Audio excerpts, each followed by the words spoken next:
Ua prezentojmë audiolibrin e radhës, fragmente nga jeta e sahabeve, shkruar nga Dr. Abdurrahman Rafet El Basha. Me emrin e Allahut, mirëbërësit e mëshiruesit. O Zoti i Madhërisëm, unë i desha sahabët e pejgamberit tënd, Muhamedit a.s.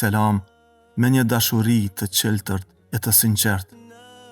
Andaj më afro pranë cili do prej tyre në ditën e llahtarisë së madhe, në ditën e gjykimit, me që ti, o i gjithëmëshirshëm, e di se ata nuk i desha për asgjë tjetër, përveç për hir të dashurisë së madhe ndaj teje. Abdurrahman Rafet El Basha.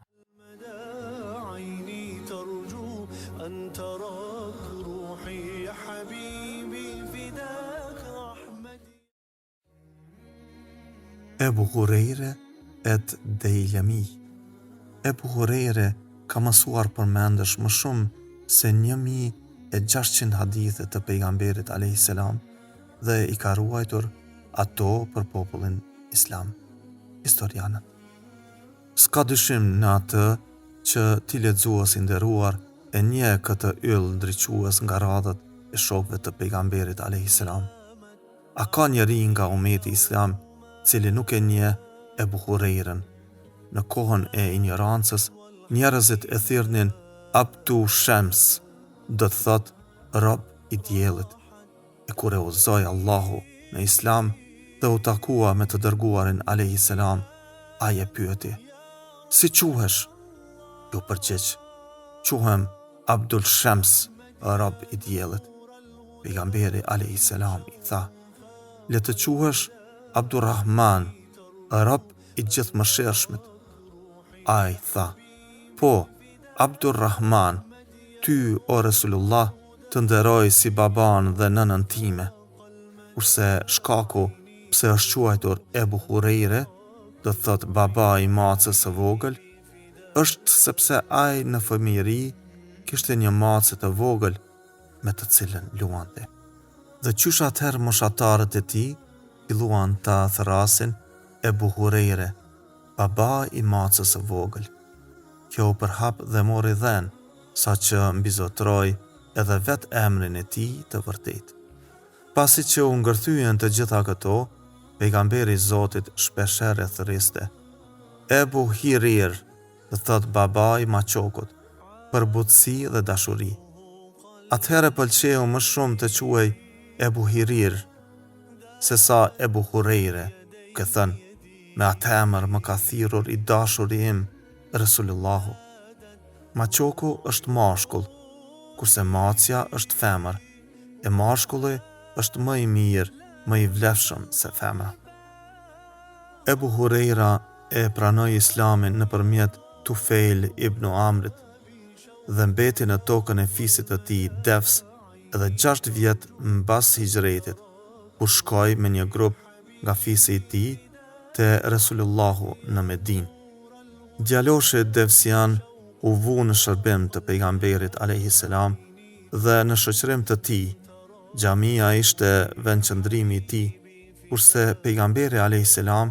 ishte mësuesi dhe imami i tij, sepse nuk pati grua e as fëmijë, gjerisa ishte gjallë Muhamedi a.s. Megjithatë, ai kishte një nën plak, e cila këmbguli në politeizëm, kurse ai vazhdimisht e ftonte në islam për hir të dhembjes dhe respektit që kishte ndaj saj, por ajo largohej prej tij dhe e pengonte atë. I brengosur dhe i thyer në zemër, Ebu Hurejre largohej prej saj. Një ditë prej ditësh, ai përsëri e thirrri nënën e tij në besim në Allahun xhaleshanehu dhe në pejgamberin e tij, kurse ajo tha një fjalë fyese për pejgamberin a.s. që e brengosi dhe e dëshpëroi pa mas. Shkoi te Resulullahu duke qajtur. Pejgamberi a.s. e pyeti: "Përse qan, o Ebu Hurejre?" Ai ju përgjigj: "Vazhdimisht e ftoja nënën time në islam, por ajo refuzonte. Kur e përsërita ftesën sot, ajo më tha një fjalë fyese për ty, të cilën nuk e pëlqeva. Andaj lute Allahun e lartë madhëruar që të anoj zemra në nësime ka Islami. Pejgamberi a.s. i bëri lutje Allahut për të. Ebu Hurejre tregon: atëherë kam shkuar në shtëpi, kur ja dera më mbyll dhe dëgjova gurgullimin e ujit. E kur tentova të hyj, im nën më tha: qëndro në vendin tënd, o Ebu Hurejre.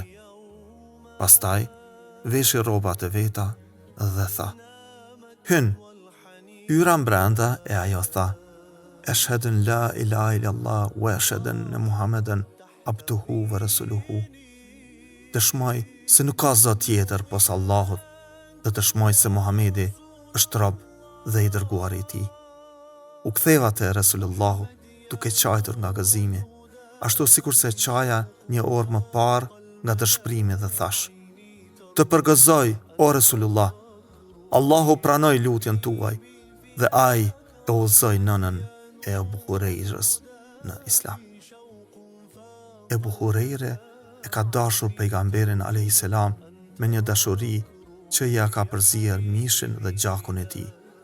Ai nuk ngopej nga shikimi në të dhe thoshte: nuk kam pa diç më të bukur e më të ndritshme se Resulullahun a.s. sa që më bëhet sikur dielli ecën në fytyrën e tij.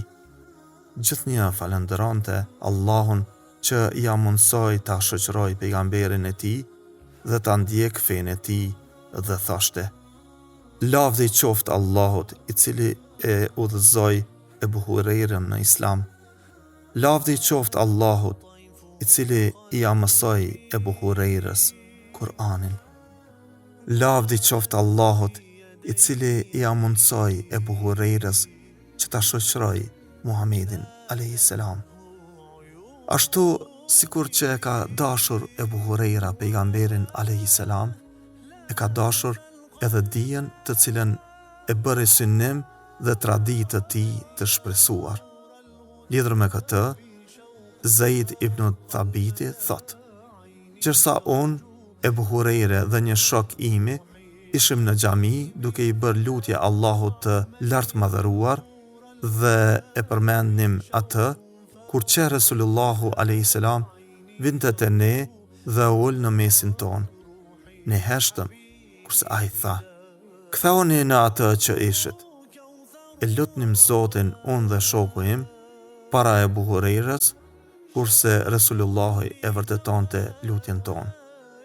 Pastaj bëri lutje Ebu Hurejre duke thënë: o Zoti im, vërtet unë të lutem ty për atë që u lutën dy shokët e mi, si dhe të lutem të më japësh dijen e cila nuk harrohet. Atëherë Resulullahu tha: amin. Mandej ne tham: edhe ne të lutemi o Allah për dije e cila nuk harrohet. Pejgamberi tha: ju të i kaloj djaloshi devsian. Sikur që e dashte i dijen për vete, ashtu ja dëshiroj atë edhe të tjerëve. Një ditë Ebu Hurejra kaloi nëpër tregun e Medinës. Atë e friksoi angazhimi i njerëzve me jetën e kësaj bote, si dhe thellimi i tyre në shitblerje dhe në këmbim të mallrave. Aty u dal dhe i u drejtua atyre: sa të paaft jeni o Medinas? Ata pyetën: ç'ke vrejtur nga paaftësia jon, o Ebu Hurejre? Ai ju tha atyre: mirazi, trashëgimia e Resulullahit po ndahet e ju jeni ende këtu. A nuk do të shkoni dhe të merrni pjesën tuaj? Ata thanë: po ku është ajo trashëgimi, o Ebu Hurejre? Ai tha: ajo po ndahet në xhami. Atëherë ata me shpejtësi dolën nga tregu, kurse Ebu Hurejre mbeti aty, qërsa o kthyen ata dhe kur e pani thanë: o Ebu Hurejre, ne shkuam në xhami dhe hymë brenda, por as që pam diç aty duke u ndarë. Ai pyeti: a nuk patë ndonjë njeri në xhami? Ata thanë: po, gjithsesi, pam njerëz duke u falur disa duke lexuar Kur'anin dhe disa të tjerë përkujtonin halalin dhe haramin, të lejuarën dhe të ndaluarën. Ai i u drejtua atyre: "Mirë për ju, ai është mirazi, ajo është trashëgimia e Muhamedit a.s. Ebu Hurejre ka vuajtur shumë për shkak të përkushtimit të tij ndaj dijes dhe përcjelljes së kuvendeve të Resulullahut a.s. Aq sa s'ka vuajtur asnjë njeri nga uria dhe nga vrasësia e jetës. Ai flet në veten e parë dhe thot: "Vërtet më shtohej uria, kurse unë pyetsha ndonjë sahabi për një ajet nga Kur'ani, donse unë e dija atë, por kisha për qëllim që të më merrte me vete në shtëpi të vet me qëllim që të më jepte ushqim. Njëherë isha shumë i uritur, sa që shtrengoja një guri për barku dhe ula në rrugë ku kalonin sahabët.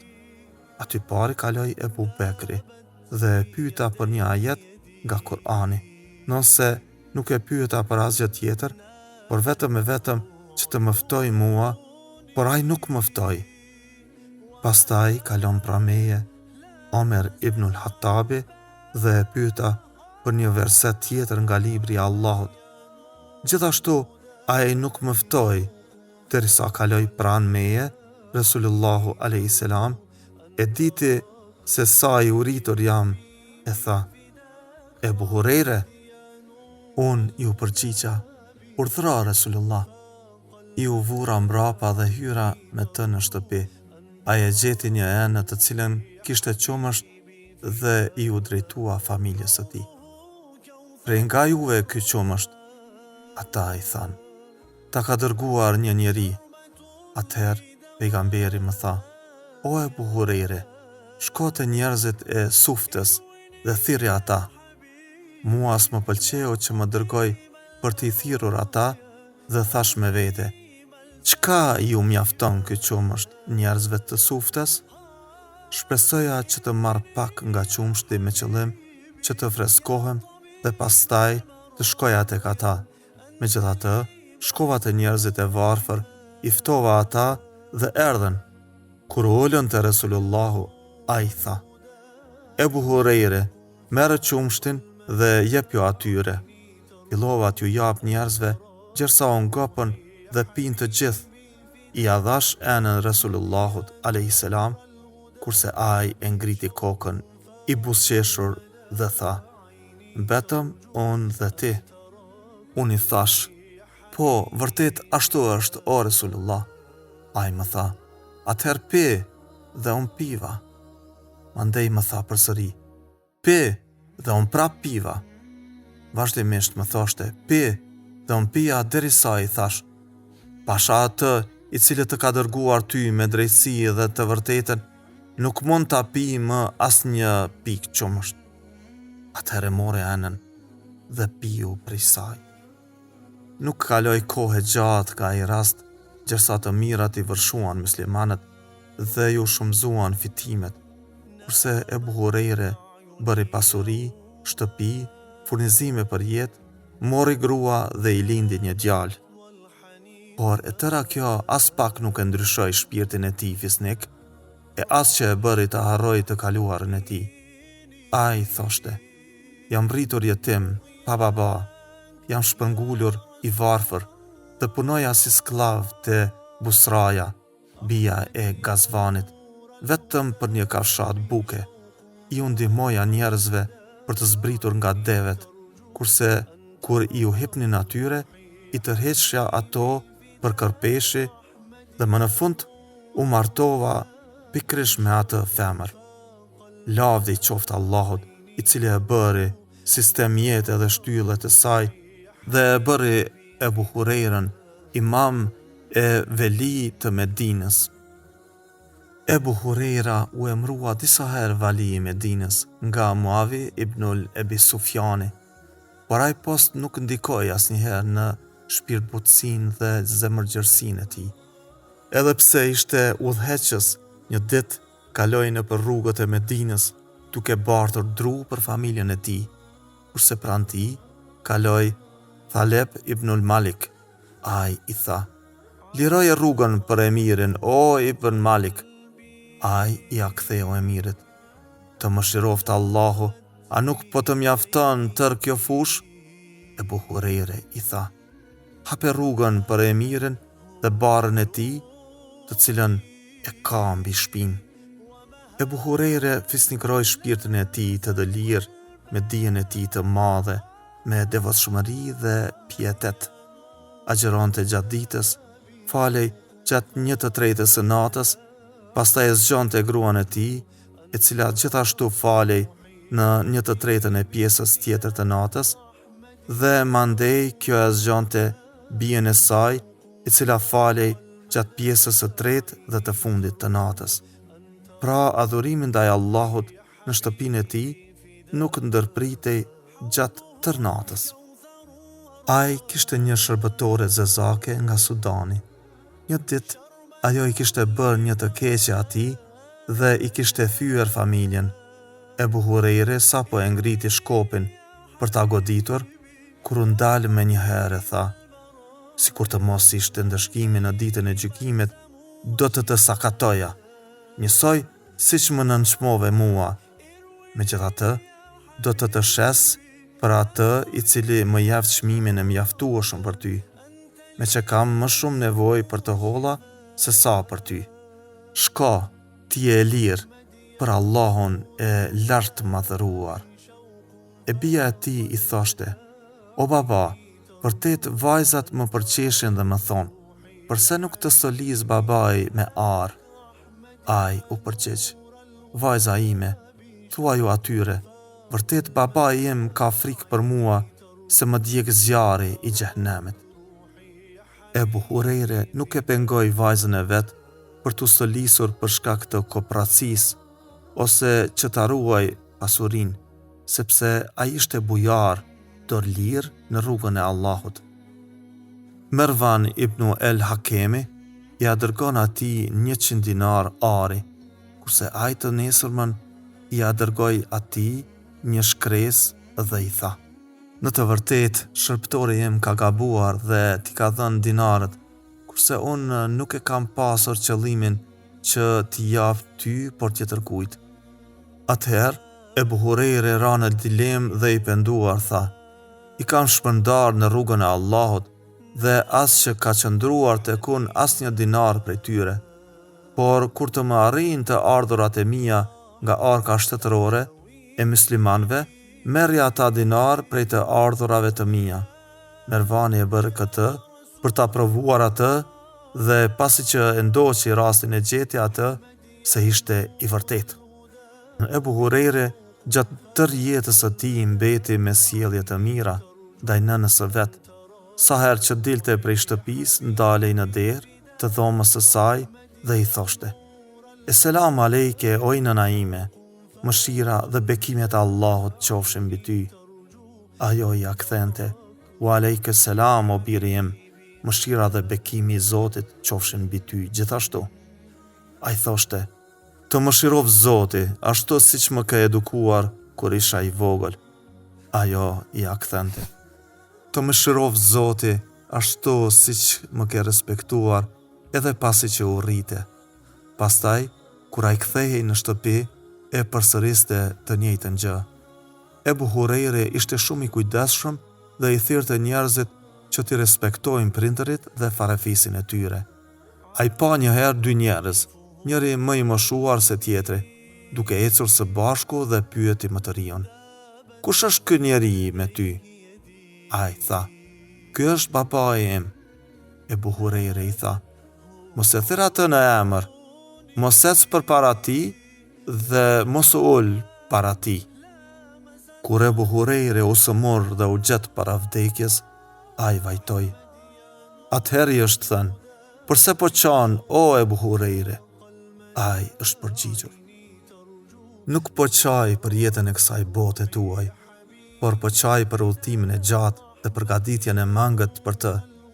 Jam dalur në fund të një rruge e cila do të më hedhë në xhenet apo në xhehenem, dhe nuk e di në cilën prej tyre do ta kem vend."